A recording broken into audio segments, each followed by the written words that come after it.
Hi hello ನಮಸ್ತೆ ಸ್ನೇಹಿತರೆ, ನೀವು ನೋಡ್ತಾ ಇದ್ದೀರಾ ಕರಿಯರ್ ಬೂಸ್ಟರ್ ಕನ್ನಡ ಯೂಟ್ಯೂಬ್ ಚಾನಲನ್ನು. ಸ್ನೇಹಿತರೆ, ಯಾರೆಲ್ಲ ರಾಜ್ಯ ಸರ್ಕಾರಿ ನೌಕರರಾಗಿದ್ದೀರಾ, ಹಾಗೆಯೇ ಸರ್ಕಾರಿ ಕಚೇರಿಗಳಲ್ಲಿ ತಾವೆಲ್ಲ ಕೆಲಸ ಮಾಡ್ತಾ ಇರ್ತೀರಾ, ಅವರಿಗೆಲ್ಲರಿಗೂ ಕೂಡ ಒಂದು ಸಿಹಿ ಸುದ್ದಿ ಅಂತಾನೆ ಹೇಳ್ಬೋದು ಸ್ನೇಹಿತರೆ.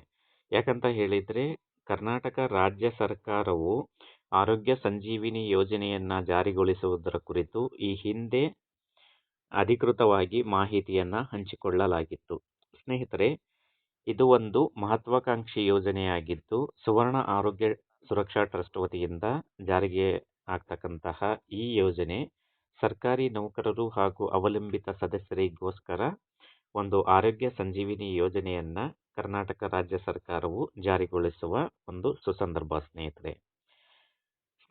ಯಾರೆಲ್ಲ ಈ ಚಾನಲ್ಗೆ ಮೊದಲನೇ ಬಾರಿ ತಾವು ಭೇಟಿ ಕೊಡ್ತಾ ಇದ್ದೀರಾ, ತಾವೆಲ್ಲರೂ ಕೂಡ ಮರೆಯದೆ ಈ ಚಾನಲನ್ನು ಸಬ್ಸ್ಕ್ರೈಬ್ ಮಾಡಿ. ಯಾಕಂತ ಹೇಳಿದರೆ, ಈ ವಿಷಯಕ್ಕೆ ಸಂಬಂಧಪಟ್ಟಂತೆ ಅನೇಕ ವಿಡಿಯೋಗಳು ನೋಟಿಫಿಕೇಶನ್ ಮುಖಾಂತರ ತಮಗೆ ತಲುಪುತ್ತೆ.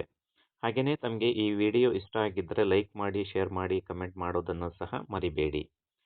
ಸ್ನೇಹಿತರೆ, ಈ ವಿಡಿಯೋವನ್ನು ತಾವು ಕೊನೆಯ ತನಕ ಮಿಸ್ ಮಾಡದೆ ನೋಡಿ. ಯಾಕಂತ ಹೇಳಿದರೆ, ಈ ಯೋಜನೆಗೆ ಸಂಬಂಧಪಟ್ಟಂತಹ ಸಂಪೂರ್ಣ ಮಾಹಿತಿಯನ್ನು ಇಲ್ಲಿ ಕೊಡಲಾಗುತ್ತೆ ಸ್ನೇಹಿತರೆ. ಬನ್ನಿ ಸ್ನೇಹಿತರೆ, ಏನಿದು ಆರೋಗ್ಯ ಸಂಜೀವಿನಿ ಯೋಜನೆ ಅಂತಕ್ಕಂಥದ್ದನ್ನು ನಾವು ವಿವರವಾಗಿ ನೋಡ್ತಾ ಹೋಗೋಣ. ದಿನಾಂಕ 30/9/2025 ಅಂದರೆ ನಿನ್ನೆ ಅಷ್ಟೇ ಪ್ರಕಟ ಆಗಿರತಕ್ಕಂತಹ ಒಂದು ಅಧಿಕೃತ ಜ್ಞಾಪನವನ್ನು ಇಲ್ಲಿ ನೀಡಲಾಗಿದೆ ಸ್ನೇಹಿತರೆ. ಕರ್ನಾಟಕ ರಾಜ್ಯ ಸರ್ಕಾರದ ವತಿಯಿಂದ ಸುವರ್ಣ ಆರೋಗ್ಯ ಸುರಕ್ಷಾ ಟ್ರಸ್ಟ್, ಆರೋಗ್ಯ ಮತ್ತು ಕುಟುಂಬ ಕಲ್ಯಾಣ ಇಲಾಖೆಯ ವತಿಯಿಂದ ಜಾರಿಗೆ ಬಂದಿರತಕ್ಕಂತಹ ಈ ಒಂದು ಅಧಿಕೃತ ಜ್ಞಾಪನಕ್ಕೆ ಸಂಬಂಧಪಟ್ಟಂತಹ ವಿವರವನ್ನು ಇಲ್ಲಿ ನೋಡ್ತಾ ಹೋಗೋಣ ಸ್ನೇಹಿತರೆ.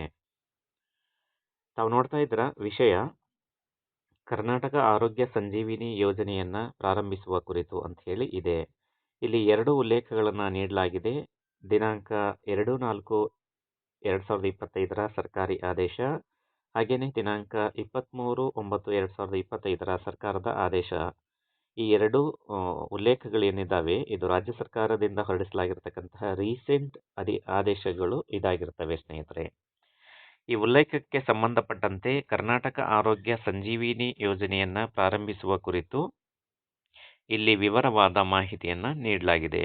ಅದೇನಂತ ಹೇಳಿದರೆ, ಮೇಲ್ಕಂಡ ವಿಷಯಕ್ಕೆ ಸಂಬಂಧಿಸಿದಂತೆ ಸರ್ಕಾರಿ ನೌಕರರು ಮತ್ತು ಅವರ ಅವಲಂಬಿತ ಸದಸ್ಯರಿಗೆ ನಗದು ರಹಿತ ಕರ್ನಾಟಕ ಆರೋಗ್ಯ ಸಂಜೀವಿನಿ ಯೋಜನೆಯನ್ನು ಉಲ್ಲೇಖ 2ರ ಅನ್ವಯ, ಅಂದರೆ ಸರ್ಕಾರದ ಆದೇಶ ಏನು ಪ್ರಕಟ ಆಗಿರುತ್ತೋ ಉಲ್ಲೇಖ 2ರಲ್ಲಿ, ಆ ಉಲ್ಲೇಖ 2ರ ಅನ್ವಯ ಅಕ್ಟೋಬರ್ 1, 2025 ಜಾರಿಗೊಳಿಸಲು, ಅಂದರೆ ಇಂದಿನಿಂದಲೇ ಈ ಒಂದು ಕರ್ನಾಟಕ ಆರೋಗ್ಯ ಸಂಜೀವಿನಿ ಯೋಜನೆಯನ್ನು ಜಾರಿಗೊಳಿಸಲು ಹಾಗೂ ಕರ್ನಾಟಕ ಆರೋಗ್ಯ ಸಂಜೀವಿನಿ ಯೋಜನೆಗೆ ಜಾರಿಗೆ ಬಂದ ದಿನಾಂಕದಿಂದ, ಅಂದರೆ ಇಂದಿನಿಂದ ಪ್ರಸ್ತುತ ಜಾರಿಯಲ್ಲಿರ್ತಕ್ಕಂತಹ ಜ್ಯೋತಿ ಸಂಜೀವಿನಿ ಯೋಜನೆಯು ಸ್ಥಗಿತಗೊಳ್ಳುವುದು ಎಂದು ಸರ್ಕಾರವು ಆದೇಶಿಸಲಾಗಿದೆ. ಅಂದರೆ ಈ ಹಿಂದೆ ಏನು ಜ್ಯೋತಿ ಸಂಜೀವಿನಿ ಯೋಜನೆ ಇತ್ತು ಸ್ನೇಹಿತರೆ, ಆ ಜ್ಯೋತಿ ಸಂಜೀವಿನಿ ಯೋಜನೆಯು ಈ ಕರ್ನಾಟಕ ಆರೋಗ್ಯ ಸಂಜೀವಿನಿ ಯೋಜನೆ ಇಂದೇನು ದಿನಾಂಕ 1 ಅಕ್ಟೋಬರ್ 2025 ಅಂದರೆ ಇಂದಿನಿಂದ ಏನು ಜಾರಿಗೊಳಿಸಲಾಗಿದೆ ಸರ್ಕಾರದಿಂದ, ಈ ಯೋಜನೆ ಅನುಷ್ಠಾನದಿಂದಲೇ ಆ ಜ್ಯೋತಿ ಸಂಜೀವಿನಿ ಯೋಜನೆಯನ್ನು ಸ್ಥಗಿತಗೊಳಿಸಲಾಗುತ್ತೆ ಸ್ನೇಹಿತರೆ. ಅದರಂತೆ ಈಗಾಗಲೇ ನೋಂದಾಯಿತ ಆಸ್ಪತ್ರೆಗಳಿಗೆ ಈ ಕೆಳಕಂಡಂತೆ ಕ್ರಮವಹಿಸಲು ಸಹ ನಿರ್ದೇಶಿಸಲಾಗಿದೆ. ಈ ನೋಂದಾಯಿತ ಆಸ್ಪತ್ರೆಗಳಿಗೆ ಯಾವ ರೀತಿ ಕ್ರಮವಹಿಸಲು ಆದೇಶಿಸಲಾಗಿದೆ ಅಥವಾ ನಿರ್ದೇಶಿಸಲಾಗಿದೆ ಅಂತಕ್ಕಂಥದ್ದನ್ನ ಮಾಹಿತಿಯನ್ನು ನಾವು ಇಲ್ಲಿ ನೋಡ್ತಾ ಹೋಗೋಣ. ಮೊದಲನೇದಾಗಿ, ಆಸ್ಪತ್ರೆಗಳು ಈಗಾಗಲೇ ಒಡಂಬಡಿಕೆ ಸಲ್ಲಿಸಿರುವ ಹಾಗೂ ಅನುಮೋದನೆಗೊಂಡಿರುವ ಆಸ್ಪತ್ರೆಗಳಲ್ಲಿ KSS ಫಲಾನುಭವಿಗಳಿಗೆ ನಗದು ರಹಿತ ಚಿಕಿತ್ಸೆಯನ್ನು ನೀಡುವುದು. ಅಂದರೆ ಈಗಾಗಲೇ ನೋಂದಾಯಿತ ಆಸ್ಪತ್ರೆಗಳು ಏನು ಲಿಸ್ಟ್ ಬಿಟ್ಟಿದ್ದಾರೆ ಈ ಒಂದು ಕರ್ನಾಟಕ ರಾಜ್ಯ ಸರ್ಕಾರದ ವತಿಯಿಂದ ಈ ಆರೋಗ್ಯ ಸಂಜೀವಿನಿ ಯೋಜನೆಯ ಫಲಾನುಭವಿಗಳಿಗೆ ಚಿಕಿತ್ಸೆ ನೀಡೋದಕ್ಕೋಸ್ಕರ, ಆ ಎಲ್ಲ ಆಸ್ಪತ್ರೆಗಳು KSS ಫಲಾನುಭವಿಗಳಿಗೆ ನಗದು ರಹಿತ ಅಂದರೆ ಕ್ಯಾಶ್ಲೆಸ್ ಟ್ರೀಟ್ಮೆಂಟನ್ನು ನೀಡಬೇಕಾಗಿರುತ್ತೆ ಅಂತಕ್ಕಂಥ ಒಂದು ಸ್ಪಷ್ಟವಾದ ನಿರ್ದೇಶನವನ್ನು ನೀಡಲಾಗಿದೆ ಸ್ನೇಹಿತರೆ. ಹಾಗೆಯೇ ಎರಡನೇದಾಗಿ, KASS ಯೋಜನೆಯಡಿಯಲ್ಲಿ ನೋಂದಾಯಿಸಲ್ಪಟ್ಟ ಫಲಾನುಭವಿಗಳಿಗೆ ಮಾತ್ರ ತುರ್ತು ಚಿಕಿತ್ಸೆಯ ಸಂದರ್ಭದಲ್ಲಿ ರೋಗಿಗೆ ಚಿಕಿತ್ಸೆಯನ್ನು ನೀಡಿ KSS ಯೋಜನೆಯಡಿಯಲ್ಲಿ ನೋಂದಣಿ ಮಾಡಿಕೊಳ್ಳಲು 48 ಗಂಟೆಗಳ ಕಾಲಾವಕಾಶ ಕಲ್ಪಿಸಿಕೊಡುವುದು. ಅಂದರೆ KSS ಯೋಜನೆಯಡಿಯಲ್ಲಿ ಯಾರೆಲ್ಲ ಫಲಾನುಭವಿಗಳು ಸರ್ಕಾರಿ ನೌಕರರು ಹಾಗೂ ಅವರ ಅವಲಂಬಿತ ಸದಸ್ಯರು ನೋಂದಾಯಿಸಲ್ಪಟ್ಟಿರ್ತೀರ, ಅವರಿಗೆ ಮಾತ್ರ ತುರ್ತು ಚಿಕಿತ್ಸೆಯ ಸಂದರ್ಭದಲ್ಲಿ ಅಂದರೆ ಎಮರ್ಜೆನ್ಸಿ ಟ್ರೀಟ್ಮೆಂಟ್ಗೋಸ್ಕರ ರೋಗಿಗೆ ಚಿಕಿತ್ಸೆಯನ್ನು ನೀಡುವುದಕ್ಕೋಸ್ಕರ ಅವರಿಗೆ ನೋಂದಣಿ ಮಾಡಿಕೊಳ್ಳಲು 48 ಗಂಟೆಗಳ ಕಾಲಾವಕಾಶವನ್ನು ಕಲ್ಪಿಸಿಕೊಡಲಾಗಿದೆ ಸ್ನೇಹಿತರೆ. ಒಂದು ವೇಳೆ 48 ಗಂಟೆಗಳಲ್ಲಿ ನೋಂದಾಯಿತ ದಾಖಲಾತಿಗಳನ್ನು ಸಲ್ಲಿಸದಿದ್ದಲ್ಲಿ ಈ ಯೋಜನೆಯಡಿಯಲ್ಲಿ ಪರಿಗಣಿಸದೇ ಇರುವುದು ಅಂತಕ್ಕಂಥ ಒಂದು ನಿರ್ದೇಶನವನ್ನು ನೀಡಲಾಗಿದೆ. ಹಾಗೆಯೇ ಸುವರ್ಣ ಆರೋಗ್ಯ ಟ್ರಸ್ಟ್ ತಂತ್ರಾಂಶ ಹಾಗೂ ವರ್ಕ್ಫ್ಲೋಗೆ ಸಂಬಂಧಪಟ್ಟಂತಹ ಕರ್ನಾಟಕ ಆರೋಗ್ಯ ಸಂಜೀವಿನಿ ಯೋಜನೆಯಡಿಯಲ್ಲಿ ಮುಂದುವರಿಯುವುದು ಅಂತಕ್ಕಂಥ ಒಂದು ಮಾಹಿತಿಯನ್ನು ಸಹ ನೀಡಲಾಗಿದೆ. ಹಾಗೆಯೇ ದಿನಾಂಕ 1/10/2025 ಅಂದರೆ ಇಂದಿನಿಂದ ಯೋಜನೆಯಡಿಯಲ್ಲಿ ಫಲಾನುಭವಿಗಳಿಗೆ ನಗದು ರಹಿತ ಚಿಕಿತ್ಸೆಗೆ ಅಂದರೆ ಕ್ಯಾಶ್ಲೆಸ್ ಟ್ರೀಟ್ಮೆಂಟ್ಗೆ ಸಂಬಂಧಿಸಿದಂತೆ ಪ್ರೀ ಅಥರೈಸೇಷನ್ ಸಲ್ಲಿಸಲು ಅನುಮತಿಸಲಾಗಿದೆ. ಅದರಂತೆ ಚಿಕಿತ್ಸೆ ಪಡೆದಂತಹ ಅಂದರೆ ಡಿಸ್ಚಾರ್ಜ್ ಕ್ಲೇಮುಗಳನ್ನು 15 ದಿನಗಳೊಳಗಾಗಿ ನಿಗದಿತ ನಮೂನೆಯಲ್ಲಿ ಸಲ್ಲಿಸುವುದು. ಅಂದರೆ ಯಾರೆಲ್ಲ ಈ ಯೋಜನೆಯಡಿ ಕ್ಯಾಶ್ಲೆಸ್ ಟ್ರೀಟ್ಮೆಂಟನ್ನು ತಾವು ಪಡೆದಿರ್ತೀರಿ, ಆ ಕ್ಲೇಮನ್ನು 15 ದಿನಗಳೊಳಗಾಗಿ ಒಂದು ನಿಗದಿತ ನಮೂನೆಯಲ್ಲಿ ಸಲ್ಲಿಸಬೇಕು ಅಂತಕ್ಕಂಥ ಒಂದು ನಿರ್ದೇಶನವನ್ನು ಇಲ್ಲಿ ನೀಡಲಾಗಿದೆ ಸ್ನೇಹಿತರೆ. ನಿಜಕ್ಕೂ ಇದು ಒಂದು ಸರ್ಕಾರಿ ನೌಕರರ ಬಹಳ ದಿನದ ಒಂದು ಕನಸಾಗಿತ್ತು. ಆರೋಗ್ಯ ಸಂಜೀವಿನಿ ಯೋಜನೆ ಎಲ್ಲ ಸರ್ಕಾರಿ ನೌಕರರಿಗೆ ಹಾಗೂ ಅವರ ಅವಲಂಬಿತ ಕುಟುಂಬದ ಸದಸ್ಯರಿಗೆ ನೀಡಬೇಕು ಅಂತ ಹೇಳಿ. ನಂತರ ಪ್ರೀ ಅಥರೈಸೇಷನ್ ಸಲ್ಲಿಕೆಯನ್ನು ಫಲಾನುಭವಿಯು ದಾಖಲಾದ 24 ಗಂಟೆಯೊಳಗಾಗಿ ಸಲ್ಲಿಸುವುದು ಹಾಗೂ ಯಾವುದೇ ಹೆಚ್ಚಿನ ಮಾಹಿತಿ ನಿರೀಕ್ಷಿಸಿದ್ದಲ್ಲಿ 48 ಗಂಟೆಗಳೊಳಗಾಗಿ ನೀಡುವುದು ಅಂತಕ್ಕಂಥ ಮಾಹಿತಿಯನ್ನು ನೀಡಲಾಗಿದೆ. ಹಾಗೆಯೇ KSS ಫಲಾನುಭವಿಗಳಿಗೆ ಯಾವುದೇ ನಿರ್ದೇಶನ ಪತ್ರವಿಲ್ಲದೆ ಅಂದರೆ ಯಾವುದೇ ರೆಫರಲ್ ಪತ್ರ ಅಂದರೆ ರೆಕಮೆಂಡೇಶನ್ ಇಲ್ಲದೇ ಹಾಗೂ ಪ್ಯಾಕೇಜ್ ದರದಲ್ಲಿ ಯಾವುದೇ ಹೊರಮಿತಿ ಇಲ್ಲದೆ ಚಿಕಿತ್ಸೆಯನ್ನು ನೀಡಲು ಅನುಮತಿಸಲಾಗಿದೆ.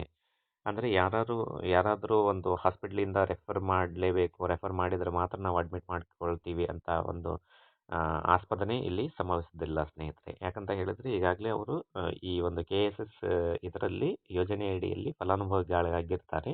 ಹಾಗಾಗಿ ಅವರಿಗೆ ನಿರ್ದೇಶನ ಪತ್ರವಿಲ್ಲದೇ ಪ್ಯಾಕೇಜ್ ದರದಲ್ಲಿ ಯಾವುದೇ ಹೊರಮಿತಿ ಇಲ್ಲದೆ ಚಿಕಿತ್ಸೆಯನ್ನು ನೀಡಲೇಬೇಕು ಅಂತಕ್ಕಂಥ ಒಂದು ನಿರ್ದೇಶನವನ್ನು ನೀಡಲಾಗಿದೆ ಆಸ್ಪತ್ರೆಗಳಿಗೆ.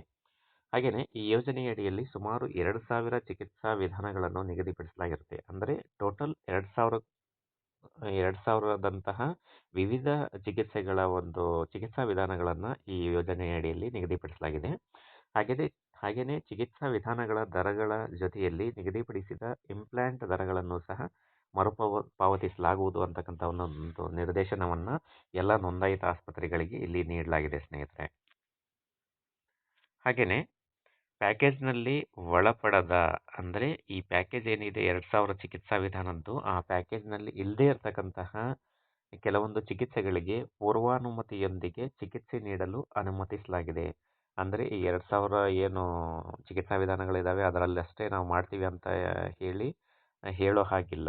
ಅದಕ್ಕೂ ಮೀರಿನೂ ಸಹ ಯಾವುದೇ ಟ್ರೀಟ್ಮೆಂಟನ್ನು ಕೊಡಬೇಕು ಅಂತ ಹೇಳಿದರೆ ಪೂರ್ವಾನುಮತಿ ತೆಗೆದುಕೊಂಡು ಚಿಕಿತ್ಸೆಯನ್ನು ನೀಡಬಹುದು ಅಂತಕ್ಕಂಥ ಒಂದು ಸ್ಪಷ್ಟ ನಿರ್ದೇಶನವನ್ನು ಇಲ್ಲಿ ನೀಡಲಾಗಿದೆ ಸ್ನೇಹಿತರೆ. ಹಾಗೆಯೇ ಫಲಾನುಭವಿಗಳಿಗೆ ಚಿಕಿತ್ಸಾ ದರಗಳನ್ನು ನೌಕರರ ವರ್ಗದ ಅನುಸಾರವಾಗಿ ನಿಗದಿಪಡಿಸಲಾಗಿದೆ ಸ್ನೇಹಿತರೆ. ಯಾವ ಥರ ಅಂತ ಹೇಳಿದರೆ ಗ್ರೂಪ್ ಎ ಮತ್ತು ಗ್ರೂಪ್ ಬಿ ನೌಕರರಿಗೆ ಖಾಸಗಿ ವಾರ್ಡನ್ನು ನೀಡಲಾಗುತ್ತೆ. ಹಾಗೆಯೇ ಗ್ರೂಪ್ ಸಿ ವೃಂದದ ನೌಕರರಿಗೆ ಮತ್ತು ಅವರ ಅವಲಂಬಿತ ಸದಸ್ಯರಿಗೆ ಅರೆ ಖಾಸಗಿ ವಾರ್ಡನ್ನು ನೀಡಲಾಗುತ್ತೆ. ಹಾಗೆಯೇ ಗ್ರೂಪ್ ಡಿ ನೌಕರರಿಗೆ ಸಾಮಾನ್ಯ ವಾರ್ಡನ್ನು ಈ ಒಂದು ಚಿಕಿತ್ಸಾ ವಿಧಾನದಲ್ಲಿ ನೀಡಲಾಗುತ್ತೆ ಸ್ನೇಹಿತರೆ. ಹಾಗೆಯೇ NABH JCIನಿಂದ ಮಾನ್ಯತೆ ಪಡೆದ ಆಸ್ಪತ್ರೆಗಳಿಗೆ 15% ಹೆಚ್ಚಿನ ಪ್ರೋತ್ಸಾಹ ಧನವನ್ನು ಸಹ ನೀಡಲಾಗುತ್ತೆ ಅಂತಕ್ಕಂಥ ಒಂದು ಮಾಹಿತಿಯನ್ನು ಇಲ್ಲಿ ತಾವು ನೋಡ್ಬೋದು ಸ್ನೇಹಿತರೆ. ಹಾಗೆಯೇ ಯೋಜನೆಗೆ ಒಳಪಡದ ಸರ್ಕಾರಿ ನೌಕರರು ಮತ್ತು ಅವರ ಅವಲಂಬಿತ ಸದಸ್ಯರಿಗೆ ವೈದ್ಯಕೀಯ ಹಾಜರಾತಿ ನಿಯಮಗಳನ್ವಯ ವೈದ್ಯಕೀಯ ವೆಚ್ಚದ ಮರುಪಾವತಿ ನಿಯಮ 6 ತಿಂಗಳು ಅವಧಿಗೆ ಅಥವಾ ಮುಂದಿನ ಆದೇಶದವರೆಗೆ ನಿಯಮಾನುಸಾರ ಚಾಲ್ತಿಯಲ್ಲಿರುತ್ತದೆ ಅಂತೇಳಿ ಹೇಳಲಾಗುತ್ತೆ. ಹಾಗೆಯೇ ಕರ್ನಾಟಕ ಆರೋಗ್ಯ ಸಂಜೀವಿನಿ ಯೋಜನೆ ಜಾರಿಗೆ ಬಂದ ದಿನಾಂಕ ಅಂದರೆ ಇಂದಿನಿಂದ ಪ್ರಸ್ತುತ ಜಾರಿಯಲ್ಲಿರ್ತಕ್ಕಂತಹ ಜ್ಯೋತಿ ಸಂಜೀವಿನಿ ಯೋಜನೆಯು ಸ್ಥಗಿತಗೊಳಿಸಲಾಗುವುದು. ಅಂದರೆ ಈ ಹಿಂದೆ ಏನು ಜ್ಯೋತಿ ಸಂಜೀವಿನಿ ಯೋಜನೆಯಲ್ಲಿ ಚಿಕಿತ್ಸೆಯನ್ನು ಪಡಿತಿದ್ರು ಸರ್ಕಾರಿ ನೌಕರರು, ಅವರೆಲ್ಲರೂ ಕೂಡ ಈಗ ಆರೋಗ್ಯ ಸಂಜೀವಿನಿ ಯೋಜನೆಯಲ್ಲೇ ಚಿಕಿತ್ಸೆ ಪಡೆಯುವುದು ಕಡ್ಡಾಯ ಆಗಿರುತ್ತೆ. ಹಾಗಾಗಿ ಈ ಇಂದಿನಿಂದಲೇ ಜಾರಿಗೆ ಬಂದಿರತಕ್ಕಂತಹ ಈ ಆರೋಗ್ಯ ಸಂಜೀವಿನಿ ಯೋಜನೆ ವತಿಯಿಂದ ಈಗಾಗಲೇ ಜಾರಿಯಲ್ಲಿರ್ತಕ್ಕಂಥ ಜ್ಯೋತಿ ಸಂಜೀವಿನಿ ಯೋಜನೆಯನ್ನು ಸ್ಥಗಿತಗೊಳಿಸಿರ್ತಾರೆ ಸ್ನೇಹಿತರೆ. ಅದರಂತೆ ಜ್ಯೋತಿ ಸಂಜೀವಿನಿ ಯೋಜನೆಯಡಿಯಲ್ಲಿ ದಾಖಲಾಗಿರ್ತಕ್ಕಂಥ ಈಗಾಗಲೇ ಫಲಾನುಭವಿಗಳಿಗೆ ಚಿಕಿತ್ಸೆಯನ್ನು ಪೂರ್ಣಗೊಳಿಸಬೇಕು ಅಂತಕ್ಕಂಥ ಒಂದು ನಿರ್ದೇಶನವೂ ಸಹ ಇಲ್ಲಿ ಇದೆ. ಆದರೆ ಯಾವುದೇ ಹೊಸ ದಾಖಲೆಗಳನ್ನು ನೋಂದಾಯಿಸಿಕೊಳ್ಳಬಾರದು ಯಾವುದರಲ್ಲಿ, ಜ್ಯೋತಿ ಸಂಜೀವಿನಿಯಲ್ಲಿ. ಹಾಗೆಯೇ ಮುಂದುವರೆದು ಯಾವುದೇ ಪ್ರೀ ಅಥೆಂಟಿಕೇಷನ್, ಅಥರೈಸೇಷನ್ ಮತ್ತು ಕ್ಲೈಮ್ಗೆ ಸಂಬಂಧಿಸಿದಂತೆ ಹೆಚ್ಚಿನ ವಿವರಗಳಿಗಾಗಿ ತಾವೆಲ್ಲರೂ ಕೂಡ ಡಾಕ್ಟರ್ ರಕ್ಷಿತ್ ಹಾಗೂ ಡಾಕ್ಟರ್ ಆನಂದ್ ಆಳ್ವಾರ್ ರವರನ್ನು ಸಂಪರ್ಕಿಸಬಹುದು ಅಂತಕ್ಕಂಥ ಒಂದು ಸ್ಪಷ್ಟವಾದ ಮಾಹಿತಿಯನ್ನು ಅವರ ದೂರವಾಣಿ ಸಂಖ್ಯೆಯೊಂದಿಗೆ ನೀಡಲಾಗಿದೆ ಸ್ನೇಹಿತರೆ. ಹಾಗೆಯೇ ಕೊನೆಯದಾಗಿ ಅದರಂತೆ ಕರ್ನಾಟಕ ಆರೋಗ್ಯ ಸಂಜೀವಿನಿ ಯೋಜನೆ ಅಡಿಯಲ್ಲಿ ಫಲಾನುಭವಿಗಳಿಗೆ ನೋಂದಾಯಿತ ಆಸ್ಪತ್ರೆಗಳಲ್ಲಿ, ಅಂದರೆ ಈಗಾಗಲೇ ಒಂದು ಲೀಸ್ಟನ್ನು ಇವರು ಸುವರ್ಣ ಆರೋಗ್ಯ ಟ್ರಸ್ಟ್ನವರು ಏನು ಬಿಟ್ಟಿರ್ತಾರೆ, ಆ ಲೀಸ್ಟಲ್ಲಿ ಇರ್ತಕ್ಕಂತಹ ನೋಂದಾಯಿತ ಆಸ್ಪತ್ರೆಗಳಲ್ಲಿ ಒಡಂಬಡಿಕೆ ಪ್ರಕಾರ ಹಾಗೂ ಸುವರ್ಣ ಆರೋಗ್ಯ ಟ್ರಸ್ಟ್ ಮಾರ್ಗಸೂಚಿ ಅನುಸಾರ ಚಿಕಿತ್ಸೆಯನ್ನು ದಿನಾಂಕ 1 ಅಕ್ಟೋಬರ್ 2025 ಅಂದರೆ ಇಂದಿನಿಂದಲೇ ನೀಡಲು ಈ ಮೂಲಕ ಸೂಚಿಸಲಾಗಿದೆ. ಇಲ್ಲಿ ತಾವು ನೋಡ್ತಾ ಇದ್ದೀರಾ, ಮಾನ್ಯ ಕಾರ್ಯಕಾರಿ ನಿರ್ದೇಶಕರು ಸುವರ್ಣ ಆರೋಗ್ಯ ಸುರಕ್ಷಾ ಟ್ರಸ್ಟ್ ಬೆಂಗಳೂರು ಇವರು ಎಲ್ಲ ಆಸ್ಪತ್ರೆಯ ವ್ಯವಸ್ಥಾಪಕರಿಗೆ, ಅಂದರೆ ನೋಂದಾಯಿತ ಆಸ್ಪತ್ರೆಯ ವ್ಯವಸ್ಥಾಪಕರಿಗೆ ಈ ಎಲ್ಲ ನಿರ್ದೇಶನಗಳನ್ನು ಸ್ಪಷ್ಟವಾಗಿ ನೀಡಿರ್ತಾರೆ ಸ್ನೇಹಿತರೆ. ಇದು ನಿಜಕ್ಕೂ ಸರ್ಕಾರಿ ನೌಕರರ ಒಂದು ಬಹಳ ದಿನದ ಕನಸಾಗಿತ್ತು ಸ್ನೇಹಿತರೆ. ಇದು ಇಂದಿನಿಂದಲೇ ಜಾರಿಗೆ ಬಂದಿರುತ್ತೆ.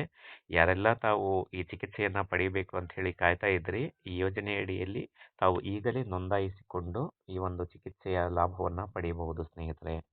ನೋಡಿದ್ರಲ್ಲ ಸ್ನೇಹಿತರೆ, ಇದಾಗಿತ್ತು ಇಂದಿನ ಅಪ್ಡೇಟ್. ನಿರಂತರ ಸುದ್ದಿಗಾಗಿ ತಾವು ನೋಡ್ತಾ ಇರಿ ಕರಿಯರ್ ಬೂಸ್ಟರ್ ಕನ್ನಡ ಯೂಟ್ಯೂಬ್ ಚಾನಲನ್ನು ಸ್ನೇಹಿತರೆ.